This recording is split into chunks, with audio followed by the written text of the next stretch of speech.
వసంత కాలంలో కుహు కుహుల రాగంతో మృదు మధురోహలు మనసున నింపే కోయిల ఈ జ్యోతి మనిషిని నమ్మి మమతలు పంచే కోవెల ఈ జ్యోతి.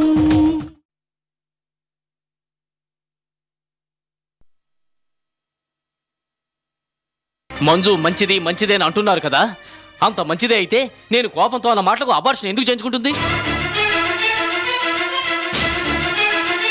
మాట్లాడరే, ఏం జవాబు చెప్పాలో తెలియటం లేదా, లేక జవాబే లేదా? అశోక్, భార్యాభర్తల గొడవల్లో ఎవరూ తలదొరచకూడదు. కానీ నువ్వు నా కొడుకు లాంటి వాడివి, అందుకే చెప్తున్నాను. ఆడది పట్టుచీరలు అడగదు, బంగారం అడగదు, అది కావాలి ఇది కావాలి అని పేచి పెట్టదు. చక్కటి భర్త, చల్లని సంసారం కావాలనుకుంటుంది. శీలాన్ని భర్త అనుమానిస్తే శివాలెత్తిపోతుంది. మంజు విషయంలో అదే జరిగింది. అవునా అశోక్, మంజు నీ భార్య, నేను నీ ప్రాణ స్నేహితుడిని. మమ్మల్ని అనుమానించడం ఏమిటి? ఎంత చెప్తున్నా నీ అనుమానం నీదే అయితే నేను ఇల్లే కాదు ఈ ఊరి విడిచిపెట్టి వెళ్ళిపోతాను. మంజుని తీసుకురా. సుభాష్, మీరెవరూ నన్ను అర్థం చేసుకోవడం లేదు. మంజు అబార్షన్ చేయించుకున్నది నేను అన్న మాటలకు కాదు, ఆమె ప్రవర్తన నాకు తెలిసిపోయిందని, అందుకే అలా చేసింది. అశోక్, తొందరపడుకో. మీ మధ్య 1,00,000 గొడవలు ఉండొచ్చు, కానీ మంజు జ్యోతి వాళ్ళ ఇంట్లో ఉండటం మంచిది కాదు. నీ ఫ్రెండ్గా కాదు, బ్రదర్గా చెప్తున్నాను, నా మాట విను. అవును అశోక్, సుభాష్ చెప్పింది నిజం. మంజు జ్యోతి వాళ్ళ ఇంట్లో ఉండడం నాకిష్టం లేదు. ఎందుకు ఇష్టం లేదు? కారణం చెప్తారా? ఏంటి సుభాష్, మాట్లాడరే? మరేమో అది చెప్పండి. సరే, ఇంతదాకా వచ్చిన తర్వాత చెప్పకపోవడం అంత మంచిది కాదు. అశోక్, జ్యోతి వాళ్ళింటికి ఆ బ్యాంక్ మేనేజర్ వస్తుంటాడు. వాడికి భార్య లేదు, జ్యోతికి భర్త ఉన్నా లేనట్టే. వాళ్ళిద్దరి మధ్య బోలెడు చనువు ఉంది. చనువేమిటి, వాళ్లకు అనువు కూడా ఉందని చుట్టుపక్కల వాళ్ళు అనుకుంటుంటారు. పాపపుణ్యాలు భగవంతుడికే తెలియాలి. ఇలాంటి పరిస్థితుల్లో మంజు జ్యోతి వాళ్ళింట్లో ఉండడం ఏం బాగుంటుంది? ఆ మేనేజర్ చూపు బాగాలేదు, వాడి చూపు మంజు మీద పడితే. అందుకే మంజుని అక్కడ ఉంచొద్దు అంటున్నాను. వెళ్ళి తీసుకొచ్చేయి. అసలు మంజుయే నాకు వద్దు అనుకుంటున్నప్పుడు తను ఏమైతే నాకెందుకు, ఎలా తిరిగితే నాకెందుకు? అశోక్, అలా మాట్లాడుకో. నీలాంటి మంచివాడికి ద్రోహం జరుగుతుంటే మేము ఎలా ఊరుకోగలం? అందుకే చెప్తున్నాం, వెంటనే మంజుని తీసుకురా. అవును అశోక్. అంటే మనం చెప్పవలసింది చెప్పాం. అశోక్ను ఆలోచించుకునివ్వండి. రండి వెళదాం. అవును, నువ్వు చెప్పింది నిజమే. రా వెళదాం.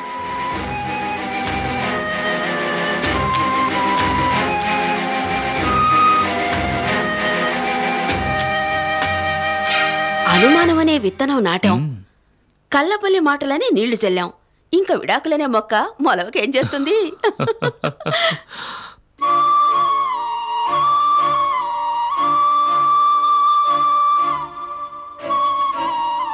సార్,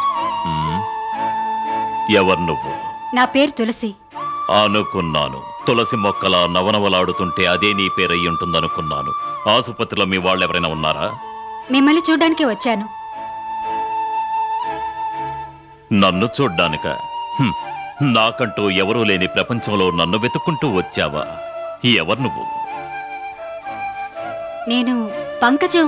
ఆగు, దగ్గరికి రాకు. అనుకున్నాను, ముక్కు ముఖం తెలియని వ్యక్తి నా గదిలోకి వస్తే ఇది పంకజంగా మారిన పద్మపన్నాగవేనని. చెప్పు, ఎందుకొచ్చావిక్కడికి?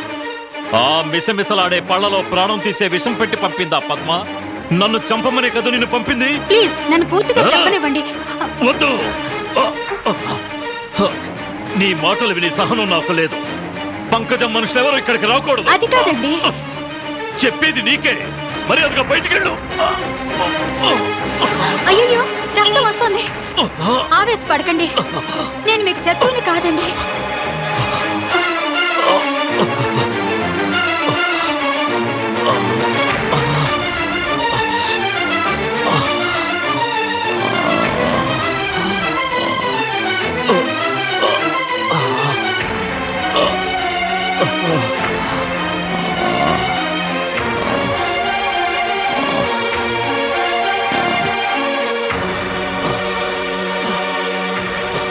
కోపం తెచ్చుకోకుండా నేను చెప్పేది జాగ్రత్తగా వినండి. నేను విజయ్ భార్యను. అలాగా? ఈ మాట ముందే చెప్పొచ్చుగా. సరే, కూర్చో తల్లి. నీకు నేనెలా తెలుసు? ఒకసారి మీరు మా ఇంటికి వచ్చారు, అప్పుడు చూశాను మిమ్మల్ని. సరే, విషయం ఏమిటో చెప్పు. నాకు కొన్ని నిజాలు తెలియాలి. ఏమిటవి? మీరెవరు? మీకు మా అత్తయ్యకు ఉన్న సంబంధం ఏమిటి? మిమ్మల్ని చంపమని ఆవిడెందుకు రౌడీలను పంపింది? అనుకున్నాను నువ్విలాంటి ప్రశ్నలేస్తావు అని. వీటికి సమాధానాలు గుండమనే అడగలేకపోయావా? ఆవిడ చెప్పదు, అందుకే మిమ్మల్ని అడుగుతున్నాను. నువ్వు అడిగిన ప్రశ్నలకు నా దగ్గర సమాధానాలున్నాయి, కానీ నేను చెప్పలేను. అయ్యో, అర్థం చేసుకోరే. మిమ్మల్ని చంపమని రౌడీలను పంపింది మా అత్తయ్యే. మీరు హాస్పిటల్లో ఉండడానికి కారణం మా అత్తయ్యే. ఈ విషయం నాకు ముందే తెలుసు. మీ అత్తయ్య ఎంత ప్రయత్నించినా నన్ను చంపలేదు. ఇది నిజం. అయ్యాయా నీ అనుమానాలు ఇంకా ఉన్నాయా? ఇంకొకటి ఉంది. ఏమిటది? విజయ్ తల్లిదండ్రులు ఎవరు? అనుకున్నాను ఈ ప్రశ్న ఇంకా అడగలేదేమిటా అని. చెప్పండి, విజయ్ తల్లిదండ్రులు ఎవరు? తులసి, విజయ్ తల్లిదండ్రులెవరో తెలుసుకోవడం వల్ల నీకు ప్రయోజనం లేదు, ప్రమాదం తప్ప. అవును తులసి, ఈ నిజం నీకు తెలిసిందని తెలిస్తే పద్మ ఎలాంటి ఘోరానికైనా సిద్ధపడుతుంది. అది నీకు నీ భర్తకు ఆపద. నా మాట విను. నీ భర్తను జాగ్రత్తగా చూసుకో. ఈ ప్రయత్నాలు మానుకో. విజయ్ తల్లిదండ్రులు ఎవరో నాకెప్పటికీ తెలీదా? తెలుసుకోలేనా? దేనికైనా సమయం సందర్భం రావాలి. అంతవరకు ఆగక తప్పదు. అప్పుడు నువ్వు అడక్కపోయినా నీకు కావలసిన నిజాలు తెలుస్తాయి. అవును తులసి, నువ్వింతసేపు ఇక్కడ నాతో మాట్లాడమే ప్రమాదం. తొందరగా ఇక్కడి నుంచి వెళ్ళిపో. అది కాదండి. ఏం చెప్పకు, దయచేసి వెళ్ళు.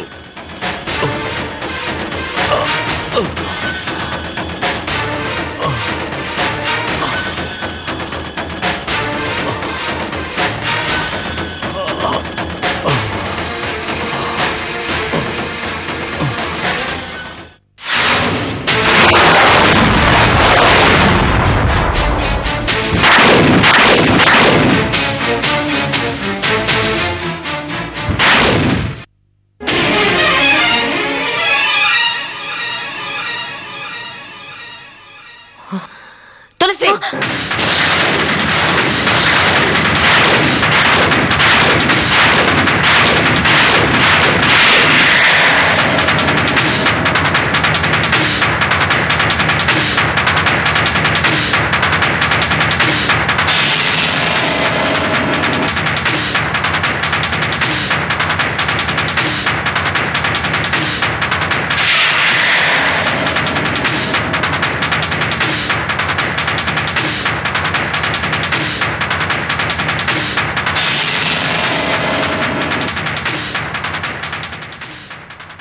ఏమే పతివ్రత, మాట్లాడవేమే? ఎక్కడికెళ్ళావో చెప్పు. అదా, అది ఏ మాట పడిపోయిందా? లేదు, గుడికెళ్ళాను. గుడికెళ్ళిందట. గోవిందా గోవిందా. అలాగా, మరి ప్రసాదమేది? అదే కొబ్బరి చిప్ప.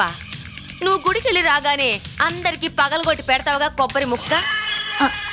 అది హాస్పిటల్లో ఉన్న గుడికి వెళ్ళావా? గుడిలో ఉన్న హాస్పిటల్కి వెళ్ళావా? హాస్పిటల్ ఏంటి? మరీ ఎక్కువ నటించేకు. నీకన్నా ముందు పుట్టిందాని, నీకన్నా ముందు చీర కట్టిందాని పిచ్చి పిచ్చి వేషాలు వేస్తే చీరేస్తాను. ఏమిటి పంకజం గారు, పోనీ కదా అని ఊరుకుంటుంటే తెగ రెచ్చిపోతున్నారు. నా మేనకోడం చేసిన అపరాధం ఏమిటి? ఏంటో మీకు చెప్పాలా? బాగా అడిగావంటి. నువ్వు చనివిచ్చావు కదా అని ఈ లక్ష్మీరాజ్యం తెగ రెచ్చిపోతోంది. స్వీటీ, ఏమిటా మాటలో? నాకు బొడ్డుగోసు పేరు పెట్టిందలాగా. ఎవరి పరిధిలో వాళ్ళు ఉండకపోతే మాట పడక తప్పదు. నోరు వేయండి. పంకజం గారి మోచేతి కింద నీళ్లు తాగుతున్నాం కదా అని తల్లి లేని పిల్ల నా మేనగోడల్ని ఆడుకోసుకుంటా. అలా అడగత్తయ్యా. నీకెందుకు, నేనున్నానుగా. ఉంటారో ఉండ్రాజవరం వెళ్తారో నాకు తెలీదు. తులసి నాకు బదులు చెప్పి తీరాలి. బదులే కదా? బదులే. తులసి తప్పకుండా చెప్తుంది. చెప్పే తులసి.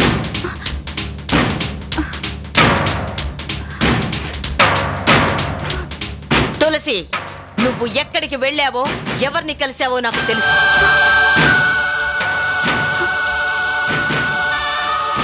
అనాకాని వాళ్లతోటి, తిండికి తికాణా లేని వాళ్లతోటి నీకు మాటలేమిటి? కుమార్, తులసికి తెలిసేలా చెప్పు.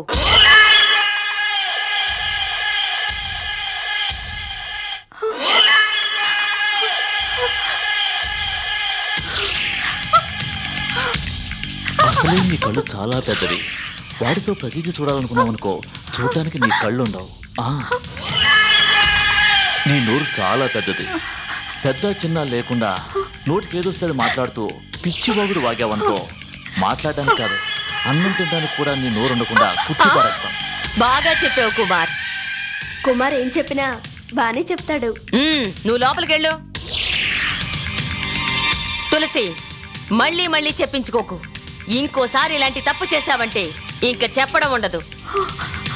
చెప్పడం ఉండదంటే ఏం చేస్తారు? సింగపూర్ లో ఉన్న తులసి మొగుడు యముడి దగ్గరికి వెళ్తాడు. అమ్మో, అంత పని చేస్తారా? వద్దొద్దు, అలా చేయకండి.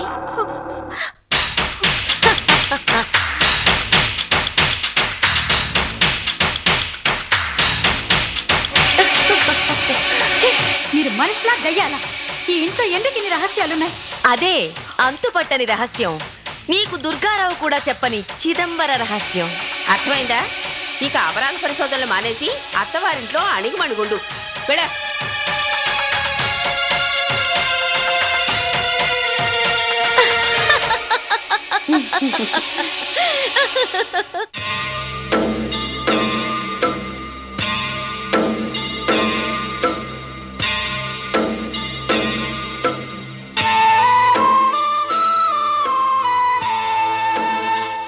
ఏమిటో అశోక్, ఏమీ మాట్లాడవు?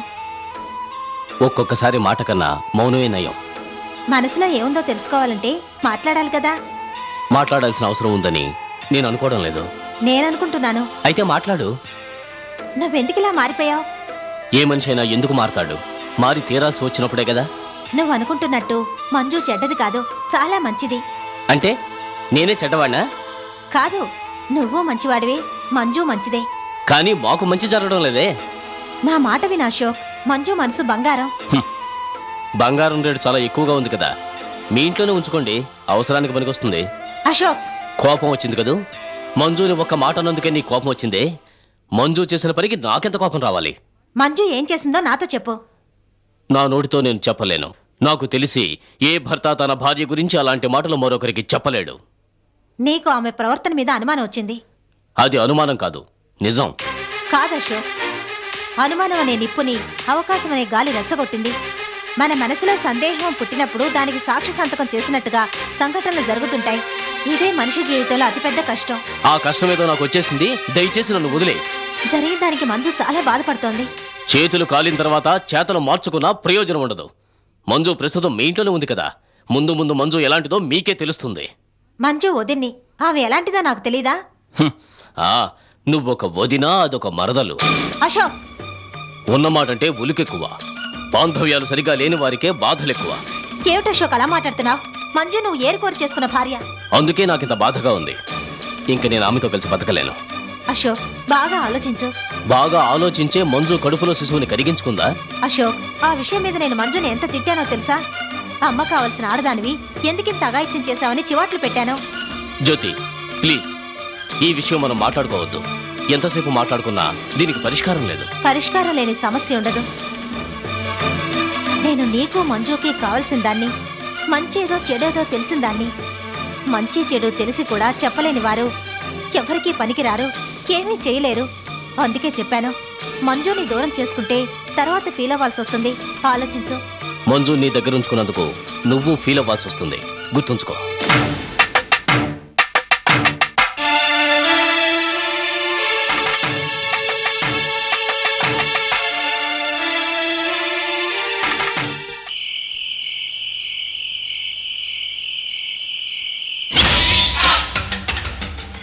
కుమార్, ఈ కవర్లో డబ్బు ఉంది. ఈ కవర్లో సింగపూర్కు ఫ్లైట్ టికెట్స్ ఉన్నాయి. నువ్వు నీ ఫ్రెండ్స్ వెళ్ళి 3వ కంటికి తెలియకుండా పని పూర్తి చేసుకురండి. ఏ పని మేడం? అన్ని వివరంగా పూసకొచ్చినట్టు చెప్పాలా? ఇక్కడ తులసి వెర్రి వేషాలు రోజు రోజుకి పెరిగిపోతున్నాయి. వాటికి ఆనకట్ట కట్టాలంటే ఆ విజయ్ గాన్ని లేపి పారేయి.